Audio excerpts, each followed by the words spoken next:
Welcome to Front Office Pros. Today, we're going to be talking about our best rookie quarterback landing spots in the 2024 draft. And with us to break it all down is a first-time guest at Front Office Pros, which is no other than JJ Schultz. He is a Dynasty Fantasy Football contributor at the Fantasy Six Pack. JJ, thanks for joining us today. Yeah, man, I appreciate the invite. It's going to be a lot of fun. It's, best time of the year for us draft nerds. So, it's a good time of year, man. Hike! That indeed it is, JJ. And, I don't know how you feel about this, JJ, but Joe and I are a big believer in landing spots. That's quite pivotal for a player's dynasty value. So we're going to be talking about the top quarterbacks. And for each of us, where is that dreamy landing spot for these guys? So let's start off with the presumptive number one pick, quarterback Caleb Williams. Joe, what do you think is the best rookie landing spot for Caleb? Yeah, well, when we had talked, Steve, we were also talking about realistic landing spots. So, this isn't really a surprise, but the Bears are going to take him. So I'm just saying the Bears. But I do think it's a nice spot for him to land with a good running attack that they have. They add DeAndre Swift. They already had Roshan Johnson, Khalil Herbert. Then you had DJ Moore. They trade for Keenan Allen as well. And then bring in Shane Waldron as the offensive coordinator, who's had some success with guys like Russell Wilson in the past, in his time with Seattle. So I think even though, this is the presumptive number one pick, I do think it's a good landing spot for Caleb. Yeah, on top of all those guys you mentioned, they got Cole Kmet there, and then they also brought in Gerald Everett, who's a pretty good pass-catching tight end as well there. As far as situations for a number one draft pick to roll into, it's one of the more favorable ones that I can think of in the last, at least 5 years, I would say. So yeah, I agree. I think the Bears are the most realistic, and it's probably in terms of who's picking up in the top 3 or 4, it's probably the best fit too, just because you have two legitimate wide receiver ones on the outside. You got some good pass catchers, good stable of running backs. They got enough draft capital and money that they can kind of fortify up the offensive line too. So yeah, I'll say Bears for Caleb. All right, guys, hear me out. I got a little bit of a curveball here. But I don't know. I think it can be realistic, but we're trying to do a mix of realistic and dream here. I'm going to go with the Washington Commanders. Everyone compares this guy to Patrick Mahomes. Well, why not pair him with the offensive coordinator on the Commanders, who happened to be the head coach for Mahomes back in Texas Tech, which was Cliff Kingsbury. He was born in Washington, D.C. area, and then he could become the face of the Washington Commanders. Bears have Keenan Allen on a 1-year deal remaining. He's going to be 32 years old by the season start. And not to mention, I think the Bears organization has just been destabilized over these past 2 years. I think they have one bad year. I'm not sure Matt Eberflus or Ryan Poles makes it the next year, which is going to create some organizational instability. Meanwhile, the Commanders brought in an experienced head coach in Dan Quinn, who has brought the Falcons to the Super Bowl, and a well-respected GM in Adam Peters. So to me, I actually think that for his, and who knows if it could possibly happen, more than likely Bears are going to take him. But I think if he could go to the Commanders, I actually like that spot better for Caleb Williams. Even though the weapons are kind of in the offense is kind of stepped down from what the Bears have going. Yeah, I still feel that way because, they still got Terry McLaurin. They've got Jahan Dotson. So to me, they've got some good receivers to work with. Keenan Allen's a 1-year rental, more than likely. He has 1 year left. How much they're going to pay him? We know that he's very much nearing the cliff, right? He's falling off. He's going to be coming up to 33. Receivers kind of tank at that point. So then you just got DJ Moore. I understand you got Cole Kmet, you got Joe Everett, you got DeAndre Swift, you got some of those other guys, but you got Austin Eckler for the Commanders. You've got Brian Robinson. There's some decent players. Bears' offensive line is probably a little bit better than the Commanders' offensive line. But to me, I think the familiarity with Cliff Kingsbury could help him more so than dealing with Shane Waldron for the first year. And I think, when it comes to Caleb, if that organization, if they don't do well, and I think if they perform worse than they did last year, I think that we're looking for a new head coach and new GM. We know for previous picks, number one picks especially, but first rounders in general, really anybody, when you have an organization that completely changes and now you're starting with a new coaching staff, it's not good for a rookie quarterback. Yeah, I mean, we just saw it with Justin Fields. I mean, you got to have a good situation there. Otherwise, none of the other stuff's going to matter. So I can kind of see what you're going there. Yeah.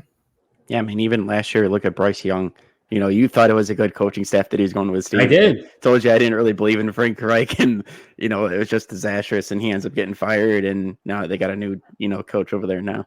Well, I mean, look at Baker, right? And Baker, I mean, he had dealt with coaches all the time. Now he's finally in Tampa Bay with some stability, and he's done well. But that is not the typical story for most of these guys. I mean, he has really had to claw back to relevancy. I mean, I mean, look at a guy like Johnny Manziel. Had a lot of hype, I mean, and as a result, with all the different changes that happened to him, a lot of quarterbacks can't withstand all those changes. Yeah, you're not wrong. Mm-hmm. So let's go to the next guy, quarterback Jayden Daniels. Joe, what is the best realistic landing spot for him? Yeah, so as far as the realistic landing spot, that's kind of what I stuck with here. I'm going to go with the New England Patriots. Interesting. Now, it might say there's not a lot of weapons on that offense. I get that, but I feel like the Patriots are the one team that he could go to. They do have Jacoby Brissett in the quarterback room that he could kind of learn from, got that wily vet that he could kind of learn from. But I think the Patriots offense just really lacks like an explosive athlete in some explosive plays. And I think that's something that Jayden Daniels could really inject into the offense and bring some excitement to the New England Patriots that they just haven't had on the offensive side of the ball. I actually agree with you. I think that he's going to end up going to the Commanders, but my spot for him was also the Patriots as well. A couple reasons on that.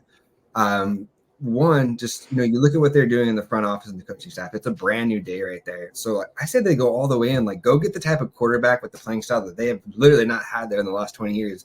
Any little pocket passer they get that's going to go sit there in the pocket, it's going to get compared to like what it used to like with Tom Brady.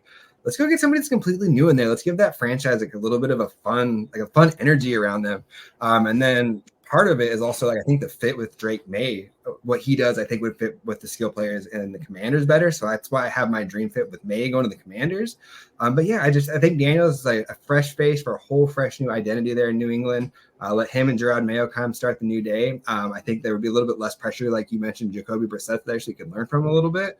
So yeah, I actually agree with you there. I thought it was going to be an island here, but I agree Patriots would be my spot for Jayden Daniels. Well, I know Steve doesn't like this at all. No, I do not like it one bit. I don't know what you guys are thinking. And for me, ideally, the Patriots trade out of the top 10, and I don't see any quarterback going there. To me, that seems like a desolate wasteland. I don't want any quarterback going there. They have nothing to work with, or very little. I should say nothing.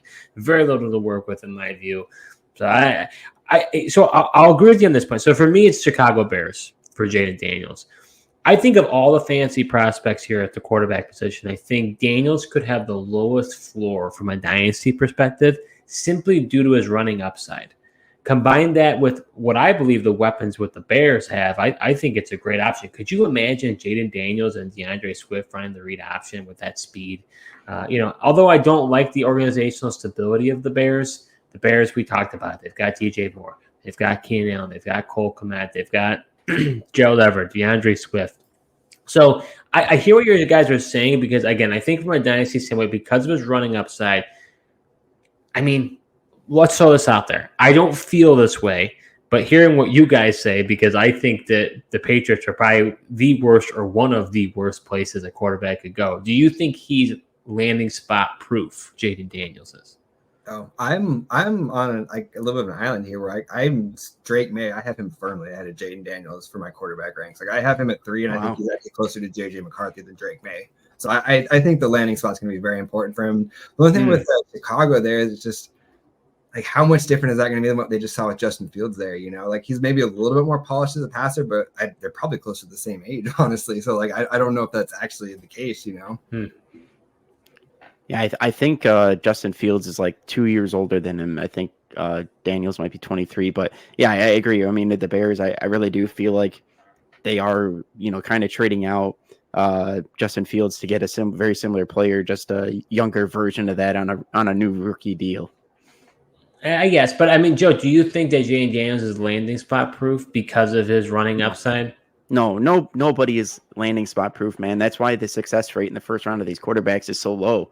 You gotta these rookie quarterbacks really need a really good environment and a coach that's going to like possibly scrap their system or whatever they are normally doing and even create an offense that fits their quarterback. I mean, you even look at how Andy Reid has evolved in Kansas City. Like he wasn't doing the stuff that he's doing in Kansas City back in Philadelphia, in the Donovan McNabb days or, even since then, but he crafted an offense that he watched what Mahomes did in college and he made something that he knew Mahomes would be successful in and got Mahomes to playing where they're at today. But New England's a good environment. I mean, New England is like it's a whole new staff there. Like I don't think we really know what New England is at this point. I mean, I tell you what, Steve, I know Alex Van Pelt is at least somewhat of an offensive coordinator than what Bill Belichick was trying to do with a special teams coach and a defensive coordinator. So that right there is a step in the right direction. I'll throw this out. The other team I considered that I was very close, but I was like, it's probably not going to happen, was going to be the Raiders. But I don't know if honestly that would have been – I think Bears would have been a better landing spot. That's why I put them there. And Devontae Adams is aging, and then after that, it's like, what do you really have to work with? But there are the rumors that the Raiders, are very, very strongly affiliated. I can't think of the word. Affiliated? No, it's not affiliated. It's a strong affinity for. There you go. A strong affinity for Jayden Daniels. Yeah, one of my buddies is a Raiders fan. He's like dead set sure that they're going to trade up for him, and I'm like, I don't know, man. We'll see. But he's all in on that. That's what he wants them to go do. So let's go and talk about Drake Maye. Joe, what do you have as the best realistic landing spot there for him? Yeah, despite the rumors saying that this guy won't go there, I'm going to go with the Washington Commanders. I just feel like what they've done in the offseason, they brought in a couple offensive linemen to kind of bolster that offensive line that was absolutely terrible last year. Sam Howell certainly didn't help with how long he held onto the ball. But then I also like the additions of, brought in Eckler, like you mentioned there, Steve. But then they also bring in a veteran tight end presence like Zach Ertz, who I really feel like will be, great in the dump off game to kind of get Drake Maye out of trouble and help him for when the blitz is coming in. Drake Maye's got the arm strength that throws down the field. You mentioned it. They got guys that like to go deep down the field. Terry McLaurin, Jahan Dotson. Those guys can really go down the field. And I think Drake Maye's arm strength for the long ball will really help them. I'm going to laugh if we have like the same 6 spots for all of these. I know. Did you guys compare notes out of this or what's going on? Group chat. Don't worry about that. But yeah, so I got Drake Maye going to the Commanders as well. And for me, like what it comes down to, and I'll just preface this. I think Drake Maye's a Patriot. I think that the Commanders, I think it's going to be too hard to sell to their fan base that they're going to replace, the North Carolina pocket passing quarterback with the new North Carolina pocket passing quarterback. So I think that they're going to kind of go with Jayden Daniels there. But I think that this offense is going to be good. They're going to need to get Austin Eckler back going. And the way to do that is get him catching the ball. The one knock you have with running quarterbacks is, in general, they don't dump the ball off to their running backs because they're going to take that thing off and they're going to run it by themselves. I think with Jayden Daniels in Washington, you kind of like are rendering Eckler a little bit useless at that point then if that's what's going to be happening. So I think Drake Maye, if you're going to get that offense rolling the way I think they want to, I think Drake Maye fits that a little bit better. Not only complements Austin Eckler, but again, throwing the ball downfield, you see the Jahan Dotson, the Terry McLaurins. I don't know, man. I think that's a pretty good fit for Drake Maye, but I think that Drake Maye is going to the Patriots, unfortunately. I think the NFL is going to mess that one up like they did with Bryce Young last year, which I will just say CJ Stroud was the clear number one. I have tweets back like a March before. Thank you. Oh boy, here we go. I am going to Stroud truther myself. I'm going to refrain from talking about the 2023 NFL draft where I was very high on Bryce Young. But nevertheless, in 2024, I got Drake Maye as the best realistic landing spot as the New York Giants. Mm-hmm. Drake Maye's comp has been Josh Allen, right? He's been the guy that people have been comparing him to the most this, during this offseason kind of draft hype. Well, why not pair him with a head coach and Brian Daboll, who was the offensive coordinator for Josh Allen, which really helped him took that next step in his career. Maye has a lot of raw talent, in my view. And in Josh Allen's rookie year, he only played 12 games of that season. Let Maye play behind Daniel Jones. And then at some point in the season, when Daniel Jones probably gets injured, hand over the reins to Drake Maye. I understand there's not the best offensive pieces, but I think that Drake Maye as a prospect I mean, you saw even his pro day, which I know, Joe, you don't care about, but he had some throws that were just magnificent down the field. But there's also ones he was just airmailing them. And that's where the whole thing was with Josh Allen. Will he be able to have the accuracy? Will he be able to kind of, take that throw power that he has and kind of put some restrictions on it so he's not just, throwing over, guys' heads. So to me, I think Maye partnering with Daboll will help him be the most successful he can be. They're going to have to get weapons around him. They don't have a ton of weapons around him. They've got Darren Waller. They've got guys, I think, young, promising guys like Jalen Hyatt. But I like that fit. Slot receivers there. What did you say that one more time? Plus, there's 17 different slot receivers they sign every offseason, it seems like, there in New York. That's true. That's true. What do you guys think? You guys like this? I mean, you guys are both like-minded here, thinking Commanders. So I guess for me, like, you guys might be a little bit better to answer this one, but like, so for me, like, I won't lie. Like, obviously, I know Daboll was a big part of like Josh Allen's growth, but like as an outsider, like, I'm not a Bills fan, so I wasn't super locked in on like, the ascension there. It's like the most like I've seen of Brian Daboll has been with Daniel Jones, and I'm just like not super impressed. Like, I guess I wasn't impressed with his big breakout season where he threw like 14 touchdown passes or whatever. And then he looked horrible last year before he got hurt. So I'm not sold that Brian Daboll is this offensive mastermind just because I feel like Daniel Jones has arguably gotten worse in like the longer he's been with him. So I feel like what we think about New England is like actually what the Giants are right now in terms of just like a mess and just like kind of a little franchise there, where the Patriots, like, we don't know, like they could be the same as they always have been, but like they're doing things completely different there. I think the Giants are kind of that franchise where they've coasted a little bit on like their legacy, but like really, what have they done in the last decade? I think Daboll is the real deal. Personally, I don't know if he's maybe meant to be a head coach, but there's no denying what he was able to do for Josh Allen when he was the offensive coordinator. I think it was very pivotal, especially with Sean McDermott being a defensive-oriented coach. Mm-hmm. I think bringing Daboll in was huge for his development. I was sad to see him go, and I do attribute Daniel Jones' success not this past season, but the year before that, because before that, he was a bust. I mean, nobody, he was horrible. For what he was able to do, I mean, he squeezed as much lemonade out of that lemon. I mean, there was not much to deal with. I mean, people thought he was a lemon of a pick right when he was drafted. But I'm a believer in Daboll. What do you think, Joe? Well, I think Daniel Jones, looked so good in that first year is they did a lot of the read option stuff and he was able to use his legs. But now we've seen Daniel Jones get hurt. Now he's got the neck injury concern. He's running less, but I haven't seen Daboll help him really progress as a passer and make easier decisions for him and give him easy reads to where Daniel Jones can excel. But it's hard because maybe it's just a Daniel Jones thing, because then you see like a guy like DeVito come in and he had some success, and he had some success with multiple quarterbacks. So I don't know if Daboll's directly the problem. It could just be a Daniel Jones problem. I said that was kind of, one thing I was going to say is like the part that did give me some pause is DeVito and even Tyrod Taylor, like right, running that offense there. But it's just, with their franchise guy, it's not been great. All right, guys, let's go to our next guy, Joe's guy, I should say, and JJ McCarthy from Michigan Wolverines. Joe, who's your best realistic landing spot for him? Is it the Denver Broncos? It is not the Denver Broncos. Steve. As much as I like to say the Denver Broncos, I'm not so sure the Broncos are going to be able to get up to where they need to be able to take JJ McCarthy. Instead, I got JJ McCarthy going to the best landing spot for a quarterback, and that's going to be the Minnesota Vikings. Look, JJ McCarthy at Michigan had one of the best offensive lines, strong run game. They didn't ask him to do a whole lot. Well, go to Minnesota. They got a good offensive line. They pick up Aaron Jones. They're going to have a good run game. Justin Jefferson, Jordan Addison, TJ Hawkinson at tight end, who he's also used to having, a guy like Colson Loveland in college as well.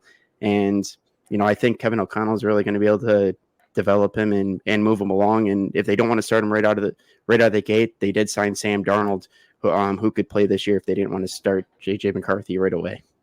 Yeah. So I had two teams down as kind of like things where what I think is going to happen with McCarthy is I think someone's going to trade up in kind of that 5 to 9 range to take them. And the two teams that kind of jumped out with the ammunition to make that happen were one with the Vikings. They have 11-23. So that's enough to go up and get it. And then the other team were the Raiders. They have 12 and 44. So you pair that with like a future second or future first. That might be enough to jump up into that range to get a quarterback. So I do have the Vikings there, and we'll give honorable mention to the Raiders. But yeah, I mean, I think his skill set fits what they have there with Addison, with Justin Jefferson, with Hawkinson to get back healthy. So I feel like this is one that is realistic, and it truly is like a dream spot for a quarterback like McCarthy to just walk right in there to those weapons.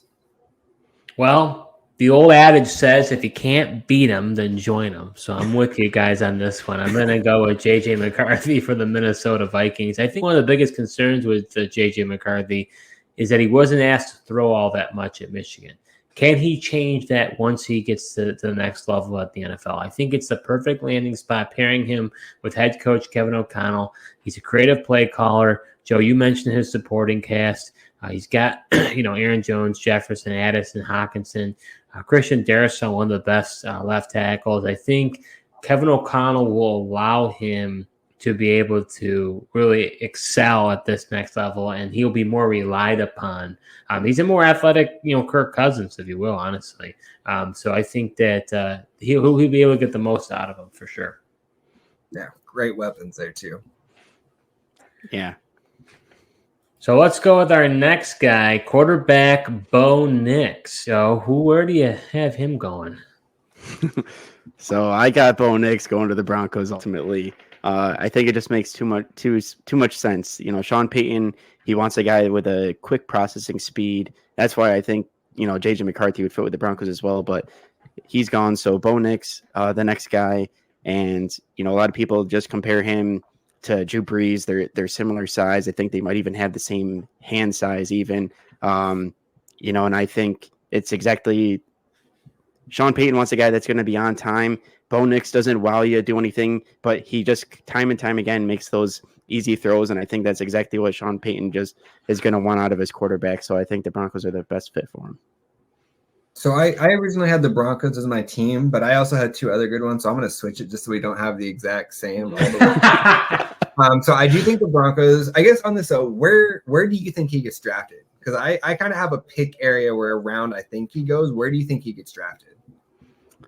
Yeah, I don't think the Broncos will have to trade up for him. I think the Broncos could trade back from 12 and still possibly get him. But I think probably anywhere from 12 to the 20s possibly. Okay, so I'm low on Nick. So I'm out here in Oregon, so I've seen him play up close quite a bit.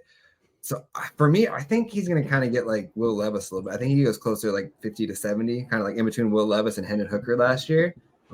So I think that someone will trade up into like that 50 to 70 range. Broncos make sense. The other two teams I had that kind of have like the assets around there to make it happen would be the Seahawks. They have 81 and 18, move up into that range. And then the Rams, I think Rams would be a pretty good fit there. Let him come in and sit behind Matt Stafford.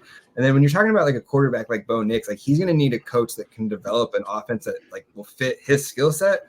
I mean, you don't get much better than Sean McVay there, especially throwing to weapons. Like you'll still have Puka there. Cooper Kupp would be questionable by the time we ever saw Bo Nix there. But I don't think Bo Nix is a surefire starter. I think he really is going to be dependent on where he lands and how he gets developed. I think the Rams would be an awesome spot for that. And they have, picks 83 and 99. They could kind of jump up into that 50, 60 and have them as a developmental option. And then the Seahawks, 81 and 18. I think that's another option if they want to kind of have somebody. I think less likely now that they traded for Sam Howell, but before that, I think the Hawks would have made sense as another guy to kind of gab and develop. So of those three teams, what's the pick? I'll go Rams. Rams. All right. That's an interesting one. I think, there was some talk about them as a possible player in the quarterback space. Honestly, it makes a lot of sense. But I have the Denver Broncos as well, Joe. I think when it comes, I'm not a believer in Bo Nix either, JJ. So I'm with you on that. And I think for him, in order to excel, I understand the comparison to Drew Brees. I think he's a 24-year-old prospect. He played 61 starts as a college quarterback. I mean, that's a ton. 2023, he led the NCAA, I think, with 45 touchdowns and a 77.4 completion percentage, which I think is very important because I think Sean Payton wants a quarterback who's a good processor. And I think Nix fits the bill. And he's not going to have a lot of starting competition to deal with him. He's got Jarrett Stidham. They don't want it. They're in rebuilding. They don't have to put him out there right away if he's ready. If he is ready, he can go ahead and start. I just think that Sean Payton, based on what he was able to do with Drew Brees, It's the best pairing between those two. I mean, McVay is a good one as well. I just think that Peyton is probably the better fit as far as figuring out how to best maximize his talent. Yeah, for the record, I'm not the biggest believer in Bo Nix either, but I just happen to think, Sean Payton, the Broncos, I think he fits what Sean Payton's looking for. And Sean Payton comes from the Bill Parcells, and they always say they want a guy who's played a lot of football. Well, nobody's played more football than Bo Nix. No, definitely not. No. All right, guys, let's finish it out here with quarterback Michael Penix Jr. Joey's been on the rise since his pro day. Not that you care. Don't call Steve. But where do you have him going?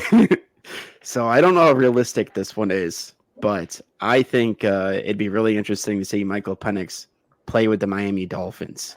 Wow. Not the fact that he's just left-handed, but I think with the weapons that the Miami Dolphins have, I think he's an upgrade to Tua just because he has the way bigger arm and more arm strength and can really push the ball down the field that they really want.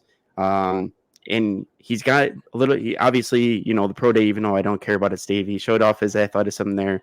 Even though he didn't really run much at Washington, he still has more rushing upside than Tua even does. So I think given the track meet that the Miami Dolphins are and Michael Penix's big arm, I think it'd be really interesting to see him on the Miami Dolphins. That's a fun one. I did not have that one in my list, but that would be an amazing, in terms of play style, like that, like matching a play style to a current roster. Like, yeah, that's nice. For me here, I'm going with the Raiders here. What I think will happen here on this one is I think that he's going to kind of go in that Will Levis range, like top of the second. Maybe if somebody wants that 5th-year option, they trade up to like pick 30 to 36, kind of in that range. And the Raiders have picks 44 and 148. I think that makes sense to kind of move up a little bit if they want to do that. And the other team, since I took them off of Bo Nix, the Broncos, I think pick 76 and 121. Maybe that may not be enough. They may have to add more to jump up because I don't believe they have a 3rd-round pick this year. Don't have a second. They don't have a 2nd-round pick. That's right. So, yes, that's why their next pick would have been 76. They probably have to add a little bit more on that, where like the Raiders could jump up from 44. But yeah, I mean, plugging Michael Penix in there, a little bit of an older prospect. So I think that makes sense. You can kind of come in and hopefully get a little bit of a crossover with him and Devontae Adams and Jacoby Myers. I like Aiden O'Connell, but if you're telling me you could bring Michael Penix in there to upgrade on that, like I'm slamming that upgrade all the time. I think it wouldn't be as good of a match as like what he could do with the Dolphins, but similar, good weapons. I liked what they did with the offense after Antonio Pierce took over. So yeah, I'll go Michael Penix to the Raiders, round the 30 to 36 range. So for me, I think the best landing spot for Penix, and I will preface by saying I will love the spot if he goes there, is the Seattle Seahawks.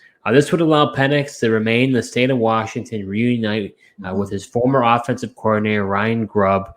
Penix would have to face some competition, but Geno Smith practically has 1 year remaining left on his contract. He's got 2 years, but it's going to be an opt-out. They're going to cut him loose. And then Sam Howell, I believe, is more just an insurance policy as a backup. Penix, Howell's taking that job. Really? You think so? I think he's more of a backup insurance policy. 5-1 or 6-0. Why not see what they have? Because they still have him under control for 2 full seasons. Like you mentioned, Smith is out after this year. I think if it's a true quarterback competition, Howell is going to take that job. And if not, he'll take it over once Geno falters in season. Early hot take. Interesting. Well, in my ideal world, Michael Penix takes that job. But Penix would be surrounded by DK Metcalf, Jackson Smith-Njigba, Kenneth Walker, Zach Charbonnet, Charles Cross as a great left tackle. It's a great supporting cast. We've seen it before back when the Seattle Seahawks, they had Matt Flynn, I believe, as the quarterback. They drafted Russell Wilson. No one saw him coming. He came in, he started. Mind you, I think they'll have to draft him in the 1st round. But I think if Penix had those weapons, man, I think he could be really exciting. Spencer Rattler and Michael Pratt. What do you guys think of those two? Joe, why don't you start it off there? Okay, yeah.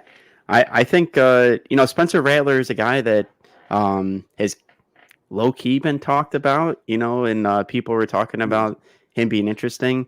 I think that he will be taken somewhere. I'm not sure exactly if I have a landing spot for him, but I think Michael Pratt is also a potential guy that's on the Broncos' radar, and Sean Payton, another kind of pocket passer, got the processing speed. So And he looked okay on as far as the Senior Bowl went as well. I like Michael Pratt, man. I'm in on him. I think he's like a nice developmental quarterback. So I was just curious what you guys thought on that one. Yeah, I mean, I think for me, Spencer Rattler, I think he's a guy. His best case scenario, in my view, is for him to have a storyline like Dak. Dak was drafted, I believe, in the 4th round on Mississippi State. Had played pretty well, but didn't have that high draft capital. Eventually, was given an opportunity, and he took it and run with it. So I think Rattler would have to go somewhere like that. Dak's got 1 year left. Maybe even there as a Cowboys fan. As far as Pratt goes, I honestly don't know all that much about him. I believe he played at Tulane. So to me, as far as I guess I'm going to have to give the benefit out to you guys because I honestly I don't know all that much about him. No, that's fair. I like him as like kind of like that deep development. Like we did a rookie mock draft show like right before we recorded this one, and I got him with pick 48, and I was like, yeah, last pick of the 4th round, I'll throw him on my taxi squad for a super flex league. Like, yeah, why not? Sounds like a guy I need to look into more though. So I'll definitely. I don't put a ton of time into him. Like he's probably like a 4th rounder, probably. Like maybe he sneaks into the back of the 3rd round in like the real draft, but like he's probably like around 4 or 5. So don't break the bank trying to get over there to watch film on him or anything like that. See, a guy I'm actually more interested in is Joe Milton. Dude, if you Joe Milton, he's like the ultimate. How could I can fix him prospect. Like he's the next Jamarcus Russell. The dude can throw up far. He's a one-trick pony. Give me a break. Joe, you're just saying like he's a former Wolverine. No, I'm not saying that, Steve. I mean, all the hype is, we had to go outside because he throws it so high he would hit the roof if we threw it indoors. I mean, this guy, man, he's the next Jamarcus Russell. I'm telling you, Joe, the raw talent, though, if they could just figure out how to hold that in there. There'll be one coach in GM that's like, we can fix him for sure. Oh, for sure. But the problem with him is just like he has a cannon, but the problem is the cannon is on whether you're 5 yards down the field or not. Exactly. Yeah. Like, there's no change up. Like you were just catching heaters no matter what. Like, they come off hot from him. Yeah, well, for all the buzz that he got, I mean, JJ McCarthy in that test only threw it 2 miles per hour slower than Joe Milton. Oh boy. So that part was impressive. I didn't anticipate that coming. I figured Milton would like throw it up in like the mid 60s, but yeah, I was surprised. And I'm a JJ guy, but I was surprised that he was that high with it. So that does it for our best rookie quarterback landing spots. JJ, thanks so much for joining the show today. Where can others find your great work? Yeah, anytime, man. This was a lot of fun. Follow me on Twitter at DynoNFL. It's anything I do, it's going to go through Fantasy Six Pack, and then I want to tweet it out on there. So that's just the best way to get out there. And then if you ever have any questions on your fantasy league, best way to get hold of me is on the same place. Hit me up on Twitter. I'm usually pretty responsive on there. And so that's at DynoNFL. Awesome. We'll definitely go ahead and check that out if you're not following JJ already. This week, we've got some other guests lined up. We're going to be talking about running back landing spots, receivers, tight ends, IDPs coming next week. You're not going to want to miss that. Thank you so much for watching, and until next time.